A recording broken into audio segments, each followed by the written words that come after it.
How to fix PS5 LAN cable disconnected error. 1. Restart your modem/router and console. 2. Update your console system software. 3.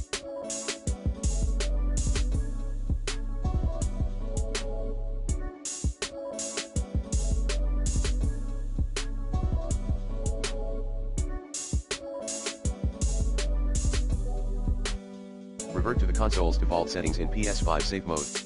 Note, choose option 4, restore default settings. 4.